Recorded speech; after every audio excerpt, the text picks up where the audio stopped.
guess let me know if there's anything specific you want to work on. I usually start out like by going through some of the breathing stuff that I've been taught and like talking. One of my main things that I think about a lot in trumpet is just like sound production and like getting a tone on the trumpet that you're really happy with. And it took me a lot of years to really like feel confident that I was using the trumpet efficiently and like using my air efficiently and not working too hard to, get high notes out. And it's, it's a lifelong process, but I took lessons for a couple of years while I was in college with a trumpet player named Bobby Shu. I don't know if you've heard of him. He's an old school guy.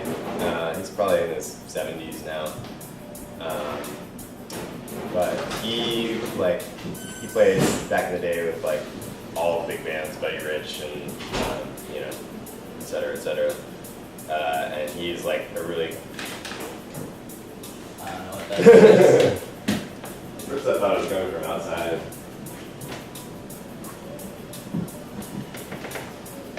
So I can play a shot.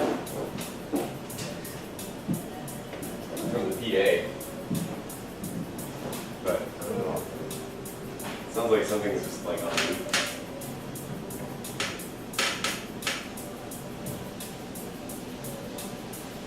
Huh?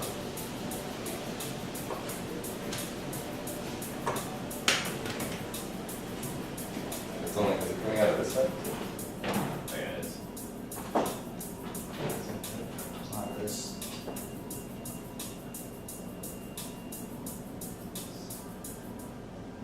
Okay, that's good. Must have drove out That's the gonna wrong drive side. you crazy. It'll be good when we need a metronome. Anyway, he's like Bobby Shu's. Check out his playing. He's a really beautiful trumpet player. Great jazz soloist, but can also play lead. Like he's got range for days.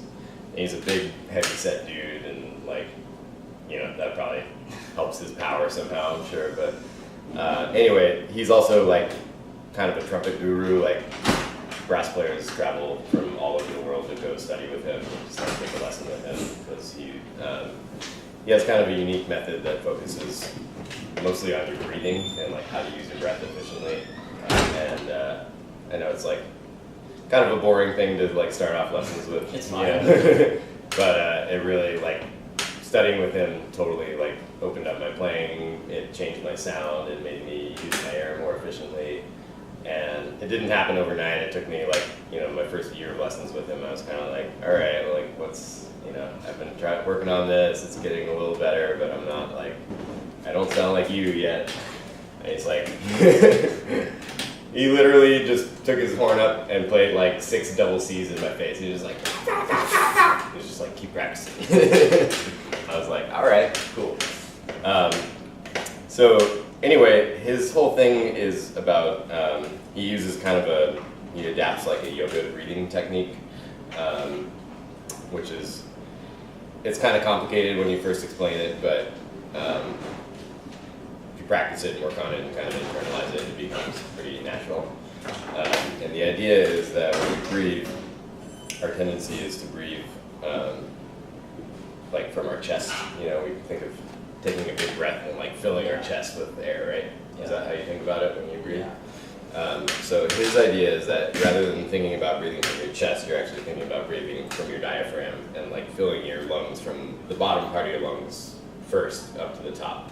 So the way to achieve that is to actually breathe from like your belly button first.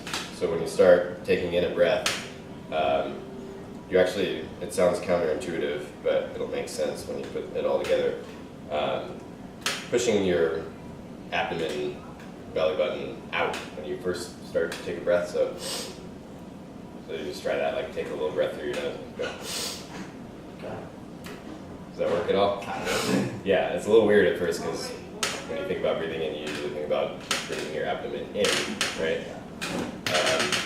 But what his whole idea is, you need to open up your your chest cavity basically to make room for air to get all the way down to the bottom of your lungs. A lot of the times we, when we're just sitting around in everyday life, we're like slouching and, bad posture, and what that does is it makes your lung cage more collapsed. And so when we get used to breathing, we breathe very lazily. That makes our rib cage, kind of condense, and that doesn't allow us to actually take in as much air as we're capable of. So pushing the abdomen out kind of opens up your whole rib cage, chest cavity area, and then it also draws all the air down to the bottom where you just like created all this space with your stomach. So then that's step one and then step two is to actually, then you bring it in to bring your chest muscles higher and open up your lungs more. So first step is out, second step is in. See how that kind of like naturally opened my chest. And then third step is to raise your shoulders just a little bit. And that opens up the top part of your lungs and your rib cage.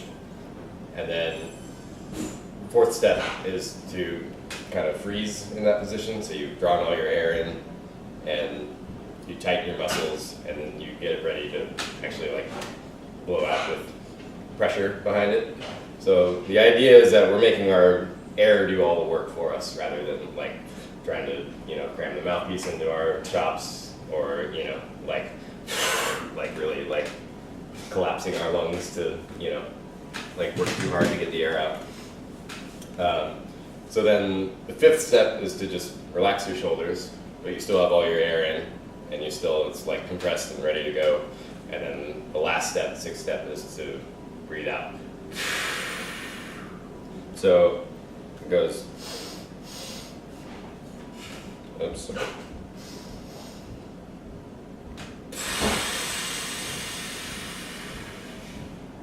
It feels really weird at first. It feels very like contrived, but then the idea is to turn that all into one long motion.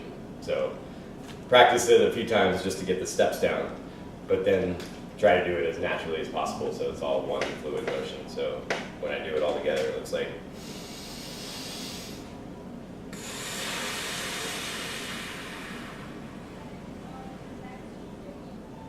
And you'll end up having a lot more air to work with than you think you will. And the idea is that when you internalize that and are able to do that in one quick motion, you're not being lazy about breathing, and you're not using less air than you need to do whatever you're about to have to play, especially if you're playing a longer phrase where there's no room to breathe, or you're about to like try to paste a high note that's going to take a lot of air pressure. That's pretty much the idea, is that you're breathing from your abdomen and from your diaphragm rather than like breathing from your chest and your neck, right? And so what that does also is it takes a lot of the pressure off of your neck when you're playing. A lot of people, when they play, you'll see like weird bulges in their neck and like, stuff popping out of their lips, and Dizzy Gillespie obviously has like huge lips, and a lot of people that do that can't really help it. A lot of people develop weird like air pockets in their cheeks and stuff just in the neck from playing. I don't know if you've ever seen Rebirth Brass Band, those guys. It's one of the big like New Orleans brass bands, and they have one of their trumpet players who's been with them forever. He literally has to like hold his neck in while he plays because he has like this huge bulge in his neck, and he literally plays with one hand and like holds his bulge in his neck in. It's really messed up. I'm sure it's probably not that healthy, but he probably just played with wrong technique for a lot of years, and just developed was creating too much pressure build up in his neck, and not using his air efficiently. So the idea is that when you take in enough air, then you always have enough air to work with, and you're never like you're always sure that you have taken the most efficient breath that you can. and you're not being lazy and like, oh, I couldn't make it through this long passage because I didn't take a big enough breath because I was being lazy, you know, so.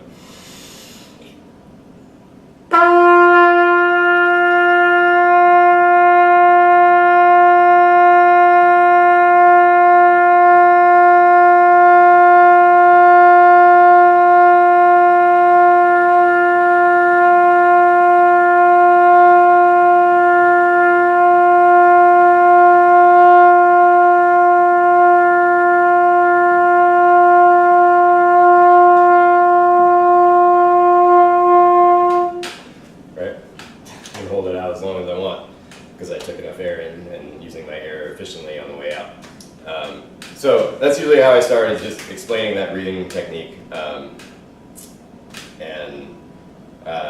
If I were, if I were prepared to do a proper lesson, I'd probably have a printout of all the 6 steps so you can remember them.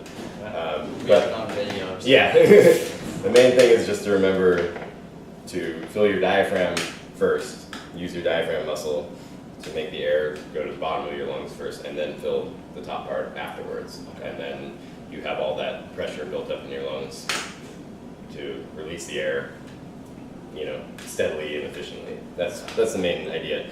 And so then applying that to the trumpet, if we're just going to play, a couple long tones, I'll usually have you start off just playing in the middle G like I just did, just so I can, if you want to do that, so I can get an idea of. I've heard you play already and you sound great, and but I want to work on if you. Actually, usually the question I would ask you is how, on a scale of 1 to 10, how satisfied are you with your sound on the trumpet? Do you think about your tone a lot, or not much? You don't? I feel like it's fine. So Okay. It could always get better. Right. It's good. If you're happy with it, that's cool. I think there's always room for improvement, and mostly always room to use our air more efficiently.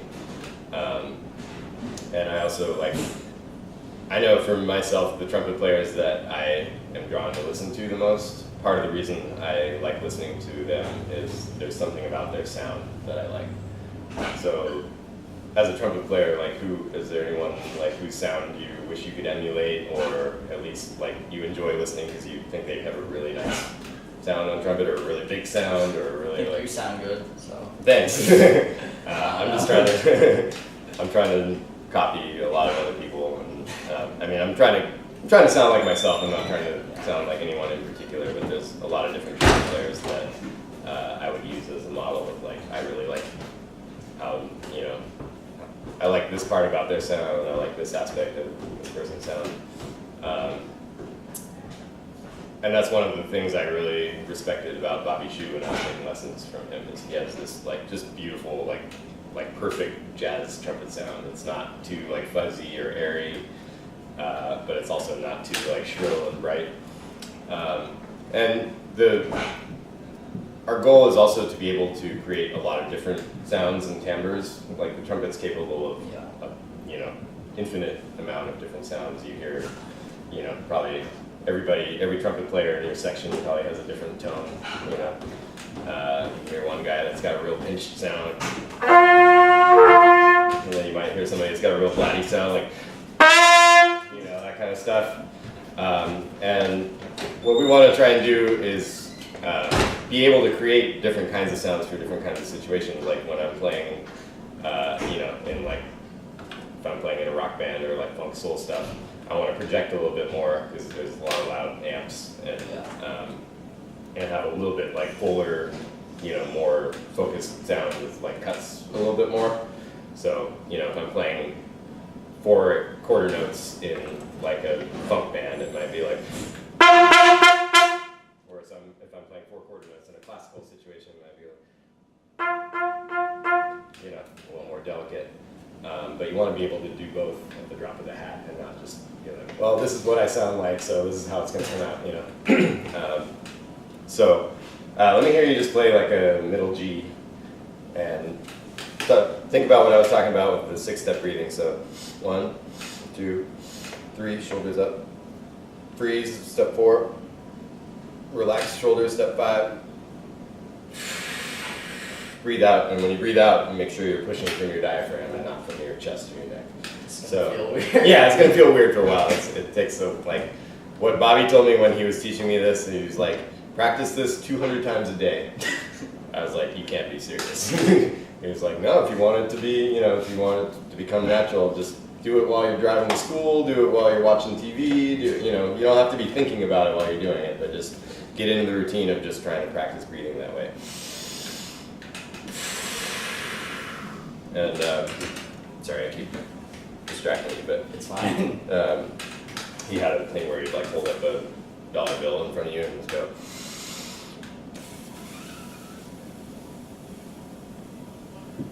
And he would say, aim your air right at the president on the bill, and to see how long you can keep the bill upwards like this.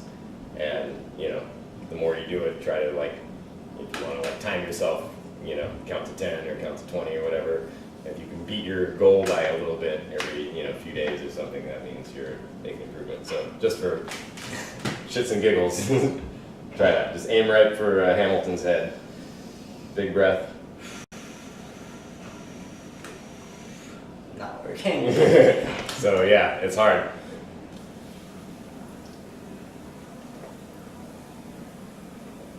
So try, try restricting the stream of air so it's a little tighter and a little more focused. Try one more time. We won't spend too long on this, but try one more time.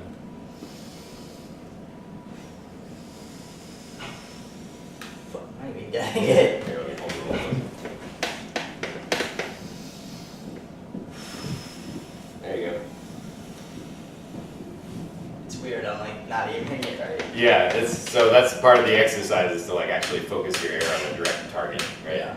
So we don't have to spend an hour doing that, but it's something to try at home if you're sitting around watching TV. Or that doesn't have to be the most mindful part of your practice. It's literally just to train your muscles to get used to breathing like that. So with that in mind, try the same idea and just hold a long tone on the G. Hey guys, are you trying to get some jamming going in here? Oh, we didn't know that. There's a lesson. We just found this spot because nobody's in here, but we can. That's cool, that's fine. Are you sure? Okay. If you guys want to use it, we can find it. No, okay, that's fine. All right. We won't be too much longer, probably. Cool. So yeah, just play a G for me. Try and play it as try and play it with what you feel like is your best tone. So it doesn't have to necessarily be super loud or super soft, probably somewhere in the middle, but it should sound strong and full. Try to fill the horn with air.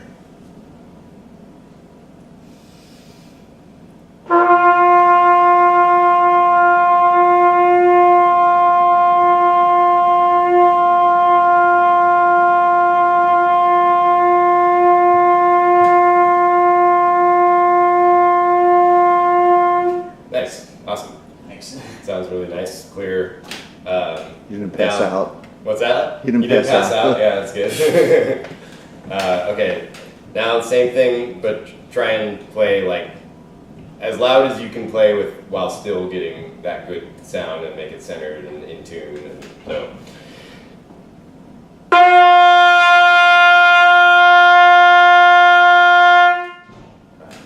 It's, there's a fine line between playing loud and letting it get totally flatty and letting the sound get away from you, right? Yeah.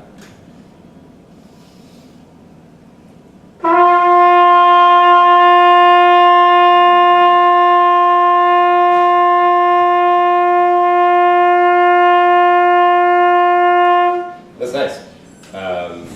That's probably like a mezzo forte to forte. Yeah. Now just play, that's okay.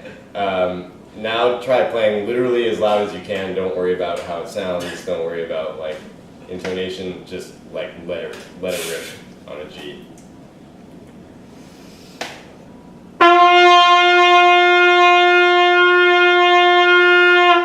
That sounded awesome. That's like the double forte that I'd be looking for if I wanted you to, if I said play this loud. That's the sound I want to hear. It's big, full. You don't necessarily want to be playing like that all the time, obviously. But you want to know that you're capable of doing that. And I told you not to worry about your tone quality or intonation or anything like that, but you played it and it still sounded good and it was in tune. So that's good. And that's like part of my goal is like I want to get you to have, you know, several different sounds in your back pocket. So like, you know, if you're playing like a delicate, you know, thing in jazz band or something where it's got to sound really pretty, you can have your nice, you know, tone you normally play with, which is really nice. But if you need it to like carry and, you know, be out front of the band, you want to be able to do that, right? Yeah. Even if you're not necessarily like a lead trumpet player or something, like there's still going to be times where you're going to be called upon to like, you know, just play the shit out of this, you know, like play it loud. So, and that was another exercise that Bobby had me do a lot is he would actually like have me try to get soft and loud again and soft and loud again while holding one single note. So.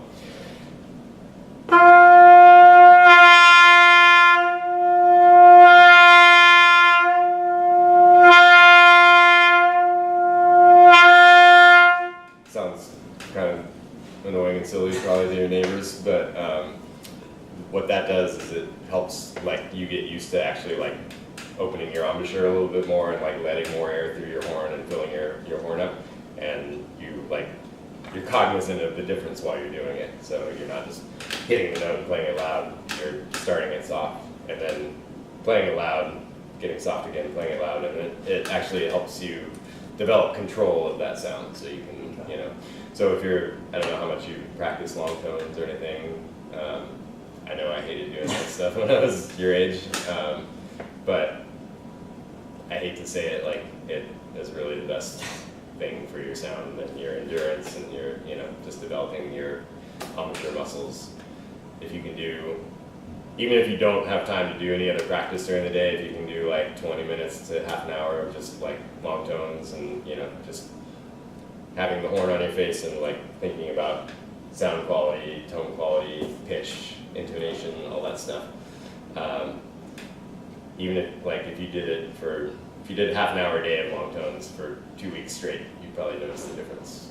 Okay. You know, and maybe you've done that much already. No. No, okay. You have a really nice sound just naturally. So, Thanks.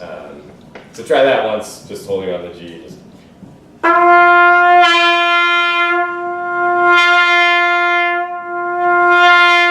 and when you get louder, again, I'm just going to repeat this ad nauseum so you remember. Don't try and make the volume increase with your chest or your neck or, you know, pushing the trumpet into your mouth harder. Try to do it from your diaphragm. Everything should be from your diaphragm. Like anytime you're breathing through the horn, you should always, like, the focus of your body's energy should all be right at your belly button, basically. So.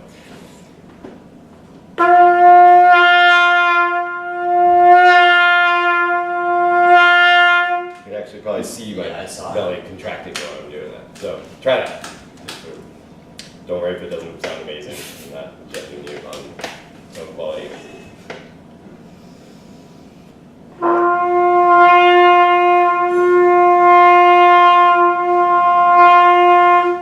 Yeah.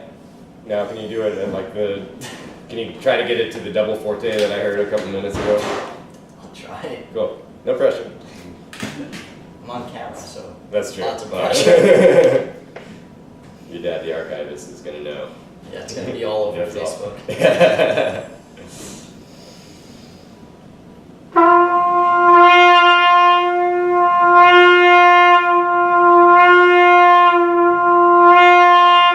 Cool. That's perfect. Awesome. So now go back to just playing that middle G as loud as you can again. See if it makes if it's any easier to hit that like double forte level.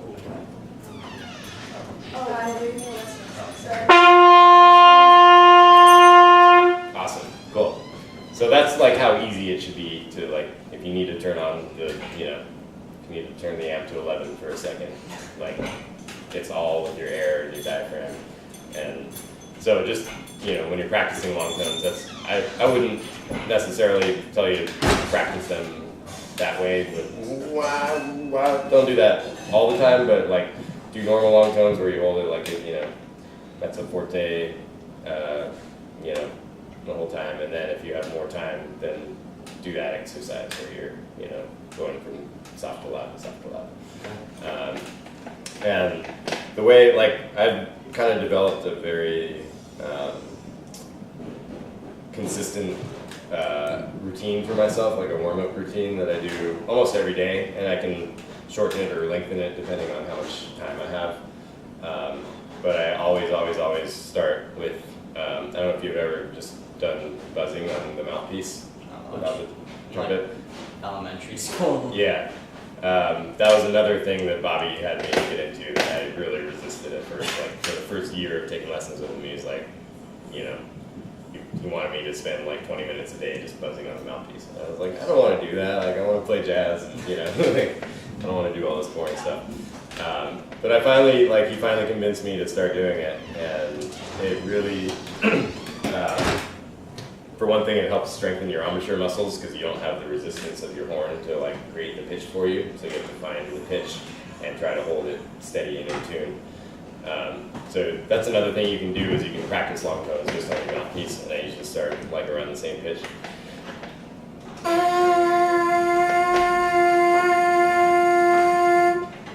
Just give it a try on that note. And again, think about breathing from your diaphragm. Try not to hold the mouthpiece. He always talked about just holding the mouthpiece like this between your thumb and forefinger, so that you're not, if you grab it like this, you're going to be more apt to just like cram it in your face, you know. So you want to use the least amount of pressure that you can and still get a good sound out. So let's try it together. 3, 4.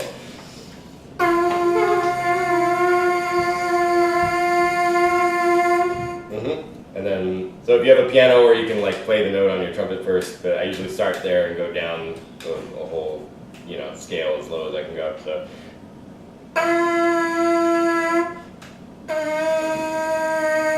I mean, if I were doing it, I would hold each one longer, you know, like a full breath, but just for the sake of.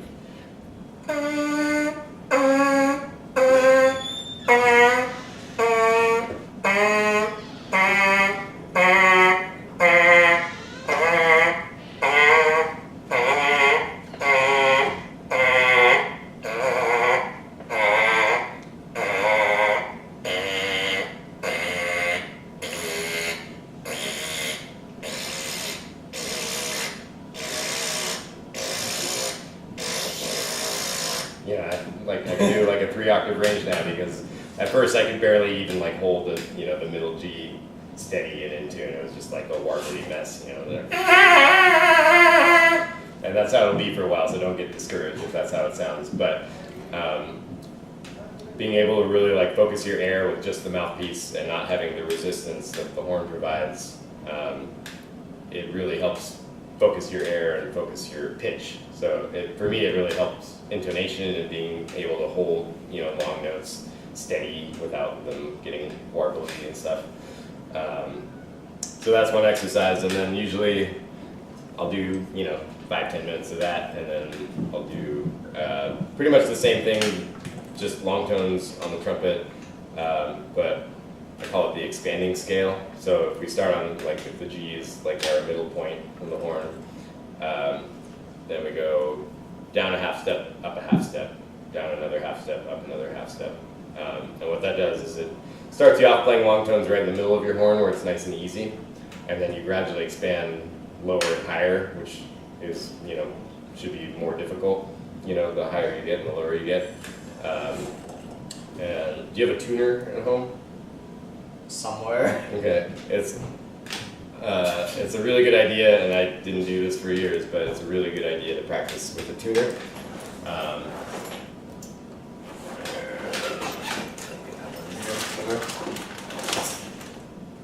Yeah, so let's see if it's on the floor, but this isn't like the greatest tuner in the world or anything, but I've been in the video.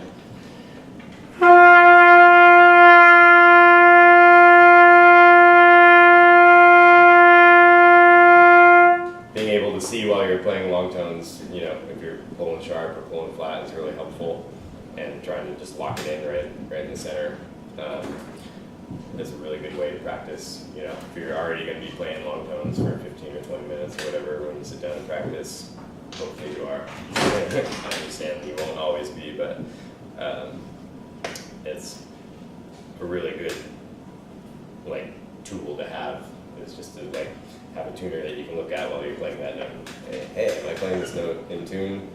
Do I have a tendency on certain notes to pull sharp or to pull flat? You know, every horn is different, so like I know my horn, there's certain notes that tend to be a little out of tune naturally, so I have to make little adjustments and, you know.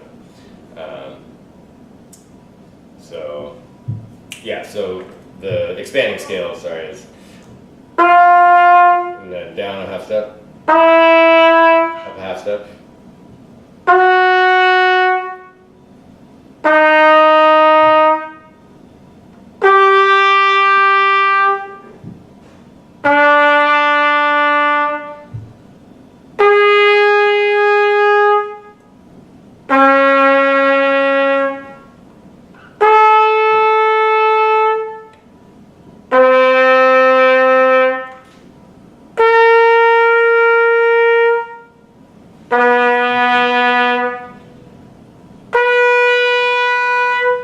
That's the halfway point where you're at the low C sharp and the high C sharp.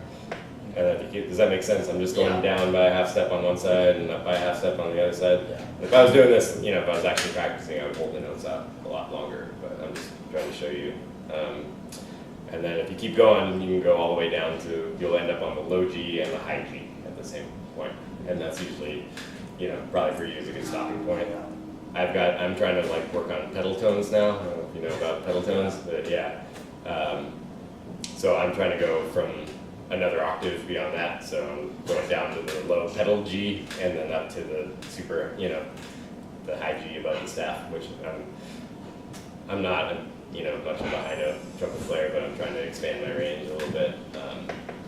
Just like strengthen my endurance. So I'm to the point now where I can get the high G out if I'm warmed up pretty consistently. It took me a lot of years to get to that because I'm just not like, you know, some guys can just pick up a trumpet and just blast high notes. G above naturally. the staff, or Yeah, Okay. so not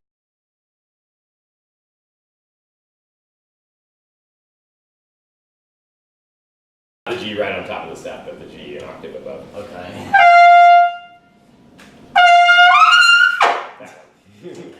I'm not warmed up for it right now, but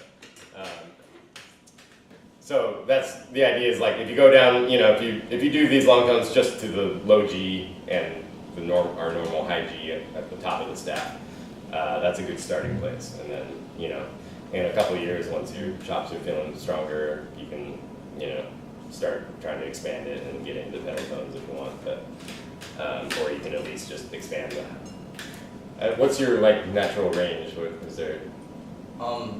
Comfortably, I can usually get to like the G above the staff. Cool. Yeah, I mean, I heard you. Right above it. I heard you play. I think I heard you play higher than a I G. I can last night. sometimes, but it's like not consistent. Not it's consistent. like some days I can hit C or a D. Yeah, that's about how I was when I was your age. Like I could get up to like a C if I was using the right mouthpiece and, you know, all the stars were aligned and, you know, but it was not like a really strong C. But that's one of the easiest ways to work on expanding your range is just doing long tones. And if like G is your high like ceiling comfort level right now, and like you feel like you can play a nice G, but anything above that is a little inconsistent. Just try expanding it by like 1/2 step every week. Like, so if you're playing, you know, if you're practicing to start the week, just say, all right, I'm going to play long tones up to the G. And then if you feel comfortable,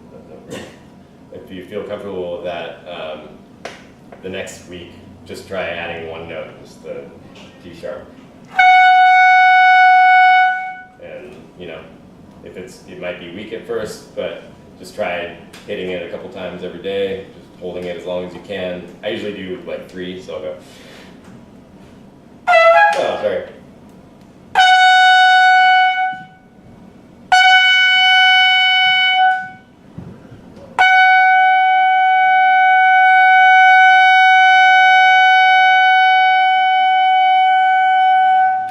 So just do that, like, you know, work up to that, start on the middle G, nice note you're comfortable with, do that for a week.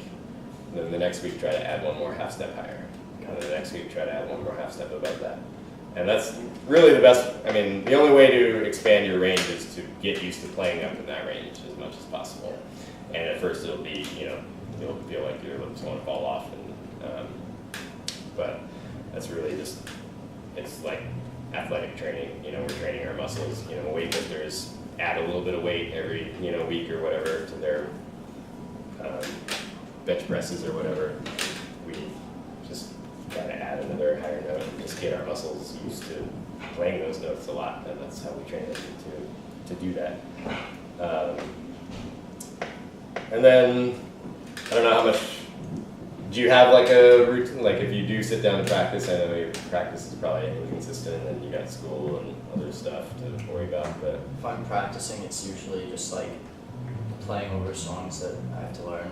Cool. Do you have any kind of like warm-up routine at all that you do? Not or? really, I'll just do some scales usually. Cool. Scales are great too. That's another aspect of the routine I go through. So I do long tones like I was just talking about. I usually do some lip slurs, which there's all kinds of different. Do you have any like method books that you work out of, or there's a few good ones that I can recommend for you. The like trumpet Bible that everybody that's like been around for, I don't know, 150 years or something, is called the Arvin's book, and it's a book about this thick, and it's got a lifetime of exercises in it. It's got long tone stuff, it's got lip slur stuff, it's got it kind of covers the whole gamut of everything. It's from a classical perspective, obviously, but it's really good, like trumpet fundamental stuff. It has like little short etudes and pieces that you can learn and play through. Some of them are really hard, so like some of them I've never even gotten to, but some of them are easier. There's some duets in that book that you can play if you're a buddy. So that's kind of like the trumpet Bible that every trumpet teacher will tell you to work out of at some point, or at least give you exercises from. For shorter, like a little more focused exercises, there's a book called, I think his name is Herbert Clark, but everyone just calls it the Clark's Method. And it's a much more easily digestible book. It's about 50 pages instead of 400 pages. But just look for, I think it's H.L. Clark or something. It's usually got a red cover, but if you go into like a music store that has method books, just ask them for like, if they have a trumpet section of books, just look for Clark's. That's the, and there's a bunch of other ones. There's Arturo Sandoval's got some good ones, and it just really, it doesn't matter too much which one. Find one you will like that works for you and isn't too boring and keeps your interest in it. But just it's good to have a routine that you're working on consistently, and especially like for me, I always have a hard time playing if I don't like go through at least a little bit of a warm up routine first. So if you're just like picking up your horn cold and like going straight into whatever music you're playing, that's cool, and if it works for you, that's great. But I find when I do that, it really hurts my endurance and my flexibility because I haven't like worn my, it's like going out and running a sprint before you've like done a warm-up jog kind of thing. So yeah, lip slurs are another thing to cover. Oops. It's fine. Yeah. There's a gazillion different lip slur exercises. The one I like to do is just like use some of the false fingerings, but start on all three valves down, and this is a false fingering for an F sharp. So starting on an F sharp.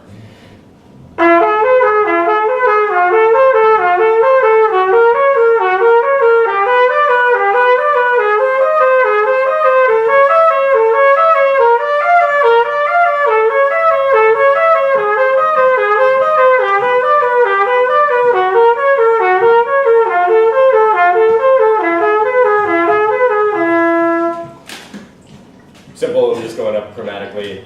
You probably would only be able to get halfway on one breath, I'm guessing, to start. That would be a good goal. But give that a try real quick. So you're basically just leaving you're using false fingerings for some of the notes, so I know, so. cool. You know the chromatic scale. Yeah.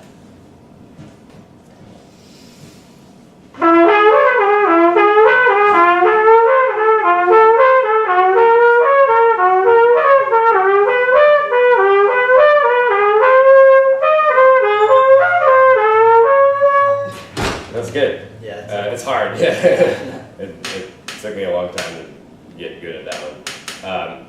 So the way it's been explained to me that makes the most sense for me, Bobby Chu talked about this concept of slotting the notes. So you kind of get a feel for where the slot for each of those pitches is, and the way you move between them. He likes to talk about just using the arch of your tongue to change your airspeed. So if your tongue is all the way like down flat in the bottom of your mouth, that's going to let the most air through, right? So that's going to make the air move slower because there's not as much resistance behind it, right? If you arch your tongue up a little higher in your mouth, that's going to create a little lip that the air has to move over.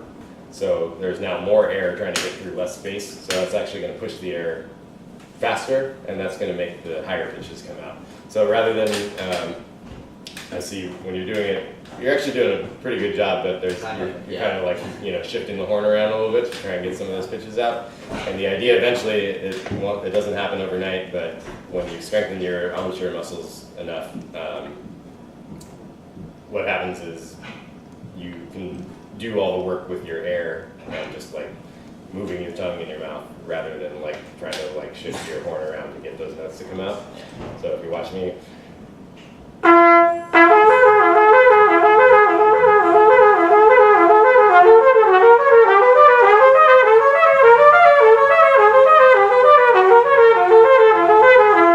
very little movement. It might move around a tiny bit, but the main thing we don't want to be like, doing this kind of thing. Yeah.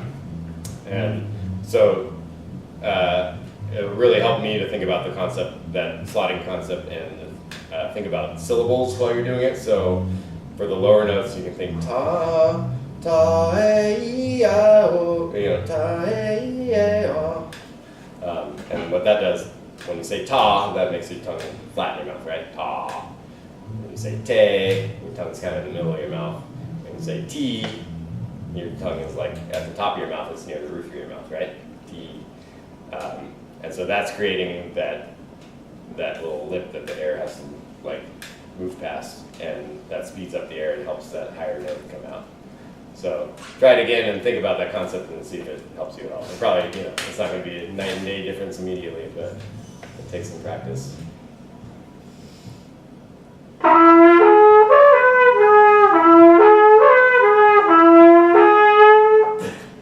Trying, it's like. Yeah, it'll probably take, a couple months of practicing that for it to really like click. But just think about that when you're doing any kind of lip slur exercises. And you can eventually you'll be able to expand them to like.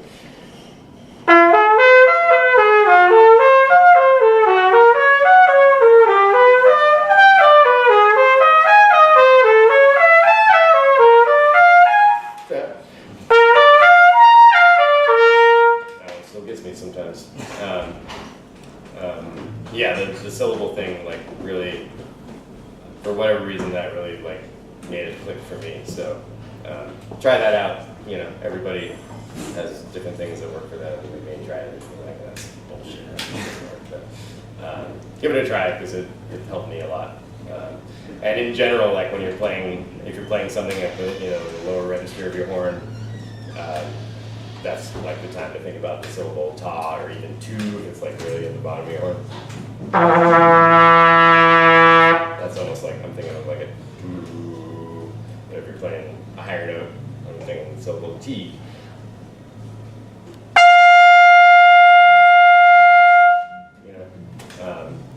So see if that makes sense to you. Yeah, so that's kind of like, I don't want to spend too much time on boring stuff, and I don't know what time you need to split or trying to get to anything at the same I time. don't But have anything, do I? 'Cause I don't think there's anything. Cool. And then yeah, scales is the other element. So I usually break my routine down into 3 elements. So long tones, flip slurs, scales, and it doesn't always have to be necessarily scales, but I include scales in like the dexterity part of, the playing. So like getting your fingers warmed up, getting your fingers used to playing certain scales. There's weird. Do you like know all your? I'm assuming you probably know all your major scales more or less. Do you know all your minor scales? Yeah. You know all the variations of the minor scales, so like melodic minor, harmonic minor, natural minor. I don't really play on trumpet, but I know those. Okay, you know your theory. Did you play guitar, right? What?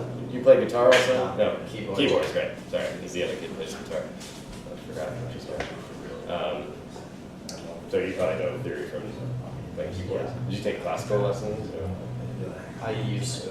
Okay. Yeah, I grew up playing classical piano, and that was kind of like my theory grounding. I took theory in school too. Oh, nice. Cool. That's awesome. There's kind of stuff I already knew. So Yeah, that's next great. year, taking theory too, hopefully learn more. Cool. That's awesome. Yeah, that you have that head start on. Like most kids don't learn theory until they get to college. And I had the benefit of some theory lessons and just learning theory from my teacher. So, hey man, how you doing? I see a bit of it, that's good. Yeah, he's the archivist. Thank you, man. Yeah, thank you. What was I saying? Oh yeah, theory. It's awesome that you have a head start on that, because I got to college not thinking I really knew that much theory, and I didn't really, but I got in my first theory class, and there was kids who like didn't have the first clue about like how to spell like a major triad or and I was like, well, you got into music school and college and you don't know that stuff. So it's great that you have that grounding. Is there anything you want to work on right now, or like questions you want to ask me about? Certain things you have problems with playing wise that. I don't think of anything right now. Okay. Let's see. Is there anything do you have any like music with you that you want to play or through? I don't have any books with me, unfortunately, because Either. we came here straight from a month on the road, so Ah. I didn't have any extra room to like pack teaching materials or anything. I wish I had a duet book. So that would be awesome. Yeah, so for me, like getting good at like boring stuff like scales is has been really, really helpful. Like I don't know if you do you practice scales when you practice? Or, Yeah. Okay. Do you practice them with a metronome? No. Okay. So let's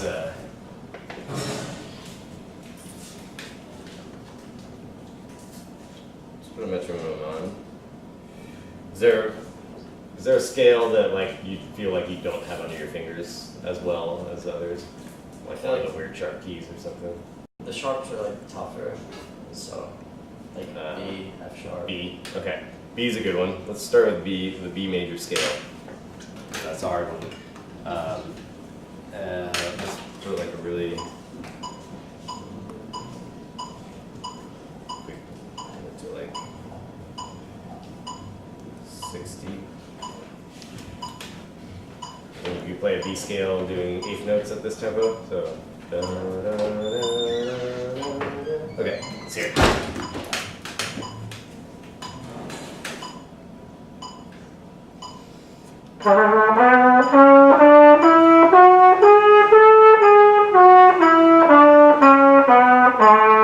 Awesome.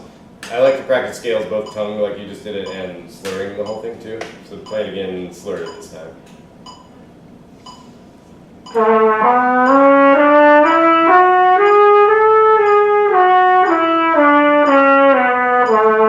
Cool.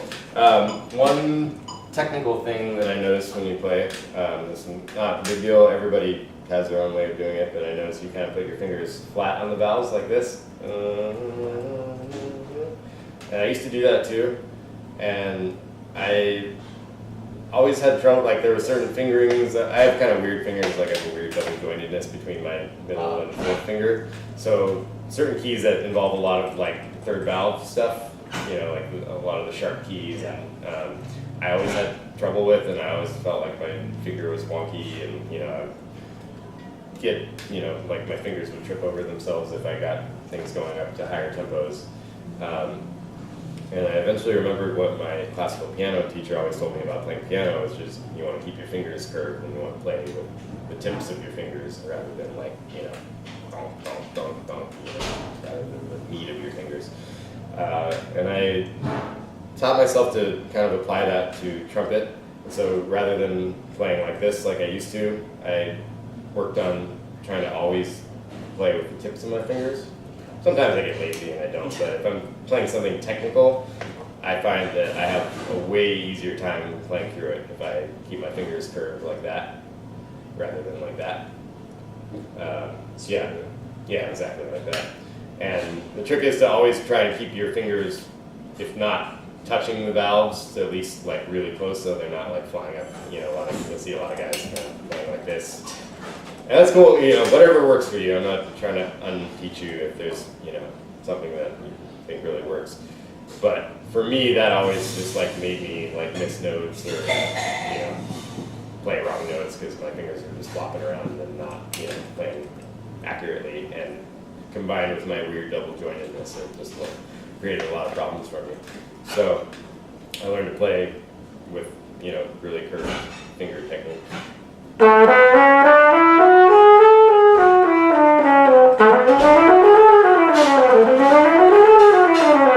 So B is one of those scales that is hard for me too, because it's, you know, it involves the like B to C sharp, which is weird for this finger for me.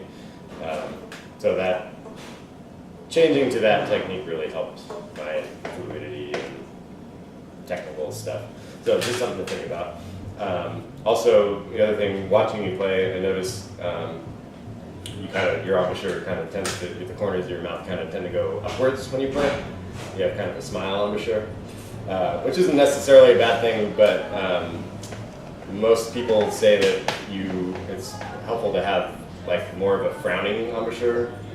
Bobby Shu used to call it the bulldog embouchure. You want to look like a, you know, and the idea is that you want to keep the corners of your lips tight. Like you want to keep those muscles tight and keep the middle of your lips loose, because that's the ones that, you know, has to vibrate with your air and stuff. So that you need to be flexible, but you want to keep the corners a little bit tighter. So I tend to play with a little bit of a smile embouchure like you too, but there's some people who would say, no, you gotta play, you know, like this, which is a little unnatural for me. So I wouldn't say push it to a point of it being unnatural, but just think about that. Try not to let your lips go too much like this while you're playing. You know, keep the corners tight, keep the middle loose.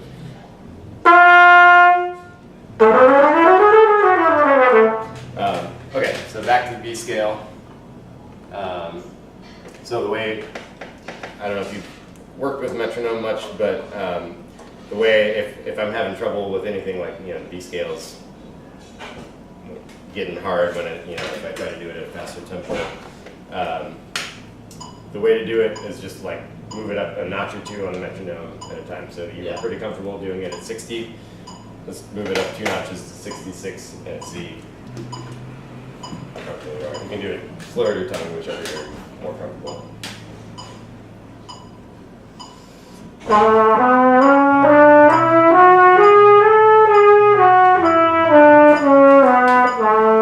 Awesome. Move it up 2 more, 72. I'll play it with you. 3, 4.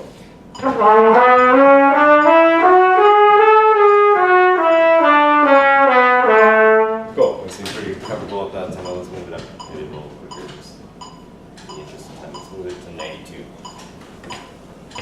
3, 4.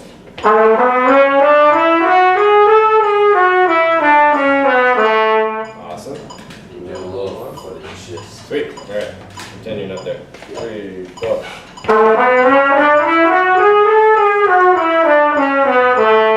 Awesome. 2 more. 3, 4.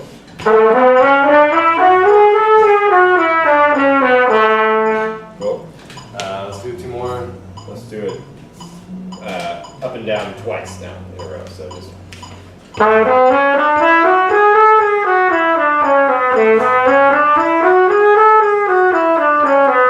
Go, 3, 4.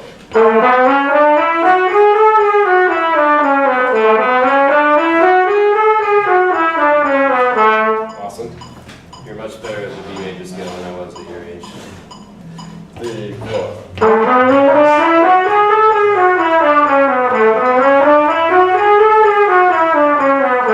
Cool. One more. We're at 138 now. 3, 4.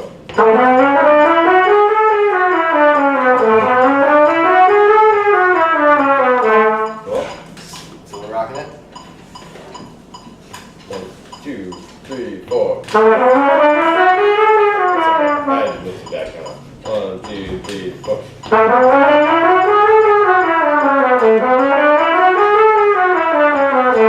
Mm-hmm.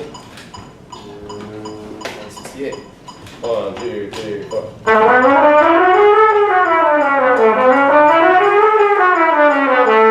Awesome. 1, 2, 3, 4.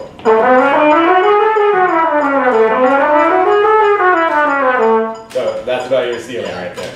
So that's 104. Or no, sorry. 184. It's a lot different. Yeah, I was gonna say that doesn't sound like 104. So if you're practicing at home, you find that's about the break in your comfort zone where that's up till there you sound pretty comfortable playing at that tempo. So you might slow it back down a couple notches from there, play it a few more times, move it up just one notch at a time, play it there, move it up one notch at a time, play it there, which is the tempo we were just at, and keep doing it until you're comfortable, and then try moving it up by one notch. And one notch on the metronome is like 3 or 4 BPMs usually. It doesn't feel like that much of a difference until you hit the point of where your comfort zone is, or where your comfort zone ends, and then suddenly one notch feels like a huge difference. And so that's where you want to focus on is working with the metronome at that tempo, and if you play it at 184 and it's still not quite working, slow it back down a couple more notches and just stay around that tempo until you're comfortable. But I always like starting with a metronome way slower than you think is necessary. And sometimes like practicing with a metronome at really slow tempos is helpful because it'll make you realize how uneven your time is at a really slow tempo. It kind of makes you honest, if you're playing, let's see, like slow way down. Say I was doing quarter notes at 60.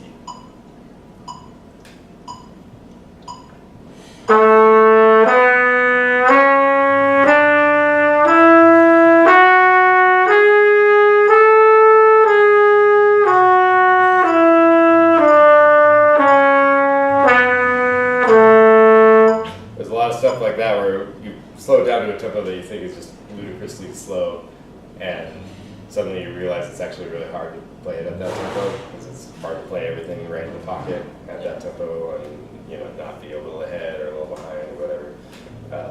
So really slow metronome practice is another thing that's important, super boring to do, but it keeps you honest. But yeah, that's usually my technique for anything that's like I'm having technical issues with, is just slow it way down, and practice it with the metronome. You own a metronome, I'm hoping, assuming. Somewhere. Yeah. Find his metronome. You get an app, so.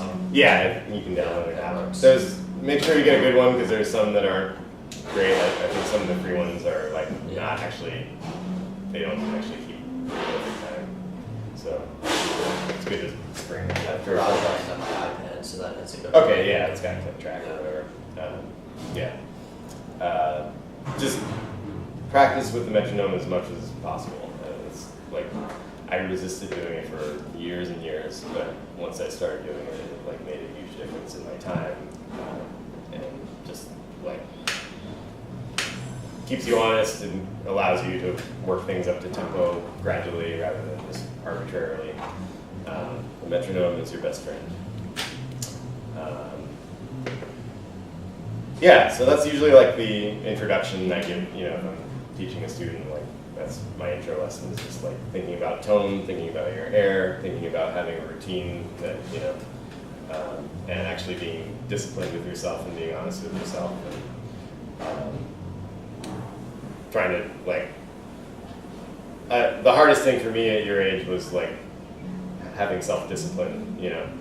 I was also taking piano lessons, so I was supposed to be practicing trumpet and piano and going to school and playing in the jazz band, and you know, I wanted to be hanging out with my friends on the weekends and like actually having a life, and I was good at having a life, but I wasn't very good at being disciplined about making time to practice. So the main thing is just to be realistic with yourself. Like you're probably, you know, once you start, you're going into senior year, Yeah. you said? And what other like activities are you involved in outside of school? Pretty much just music stuff? Yeah. Awesome. So like maybe at the beginning of the school year, sit down with yourself, like once you have your class schedule, you know, your school schedule, like sit down with yourself and maybe with your dad and just like try to put together a realistic like practice routine for yourself, and be like, you know, I know like when you're in high school, practicing 2 or 3 hours a day usually isn't realistic, you know. But if you can practice even half an hour a day of like diligent practice and not just like messing around playing, it really makes a difference, especially when you're trying to like build embouchure muscles, because that's like when you're, you know, still growing and, you know, a teenager, like we're still developing all those muscles, and it takes a while. You know, I couldn't play that high G until, you know, a few years ago. That's just because like partially because I didn't practice enough in high school and college. I didn't have the self-discipline to like sit down and like work on my range and stuff that I need to work on enough. But the one way to really like make strides quickly is just to have the horn on your face as much as you can. And you're already doing the right thing. You're playing a lot. You're hanging out at camps like this, which is awesome. Seems like you're probably finding a lot of playing opportunities. Your whipping post, that's the 6th time I've heard it. Yeah, I believe Keeping it. track. Most overplayed song in Disrupt Revival. But yeah, you know, if it's like half an hour a day, just sit down and be like, all right, I have school from this time to this time. I have this much homework to do. What point of the day can I squeeze in the trumpet practice? And is it realistic for it to be 20 minutes, half an hour, 45 minutes, an hour? If you have extra time, maybe even, you know, an hour and a half. But just try to have the horn on your face at some point every single day. Yeah. And not just like in band at school or whatever you're playing. Because that, for me, that was always the biggest problem. Is I'd go through spurts of practicing a little bit if I got excited about something I was working on, but then I'd go a week without really practicing, and I'd show up to my trumpet lesson, and the teacher would be like, "Well, this didn't get any better." So I know you haven't been practicing this week. And he was nice about it and super cool, and he wasn't a hard ass teacher, which I probably could have used a hard ass teacher at that point in my life. But, yeah, really, self-discipline is the main thing, and it seems like you already have it. You have really good ears, you already have a good tone, you have really good musical sensibilities, and your playing is really nice. So my hope for you is that you can develop that and apply that in the most situations that you can. That's pretty much it. That's my spiel to start off with. And if you have any questions or want to know anything about playing professionally or playing in different situations or road life or... When did you start? So I started trumpet actually in 7th grade, like the summer before 7th grade. When did you start? 4th grade, yeah. So you have an awesome head start. Yeah. Why you sound so good already.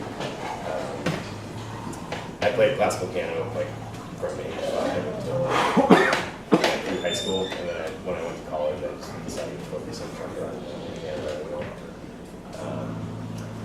So, yeah, and I had a really good fortune of like having an awesome high school jazz band director. In California, usually one of the best jazz bands like in the region, you know. Did really well in a lot of competitions and stuff, and so I was always surrounded by, like, he was a great mentor, and I was always surrounded by other good musicians in high school, which, you know, I felt really fortunate. I didn't realize it at the time, but I feel really fortunate about it now, because I know, like, not every kid has that opportunity, you know. So it seems like you have a pretty good musical situation going on. What kind of stuff are you playing in mostly? School? Yeah, or outside of school, both. In school, it's like concert band, jazz band, so Mhm. and marching band. So marching band, I really just like focus on playing loud because my teacher always tells me to play out. Yeah, So that's it's like so that's where that exercise I showed you comes in. Yeah. Because you want to be able to play loud without actually like hurting yourself or playing with bad tempo. So. jazz band, we have this in class in our school. Some schools have it like once a week after school, Right. but we have it every day. That's so. awesome. That's how my school was too. It was made a huge difference. So I get like at least an hour of playing every day. That's great. And what are you playing, like the second book in jazz band, or lead, or This year I'm probably first. first? Last year I was second Cool. for a concert and a jazz band. So if you're playing first in jazz band, that means you're probably gonna have to use your range a little bit more. Yeah. If you got used to playing second, the lead, I don't know what like level of music you guys are playing, but when you get into more advanced stuff, There's high notes. yeah, the lead stuff tends to have a lot of high notes. And you know, take down whatever you need to take down an octave, but anything that you can get used to playing, you know, in the range is really helpful. I had to play a little lead in my senior year of high school jazz band, and I was definitely not a great lead player, but it helped a lot just to be playing, you know, up in that register every day. So, and that's where all those exercises I was talking about today with range and stuff. The more you can work on it on your own, the better you'll be when you come to the jazz band every day.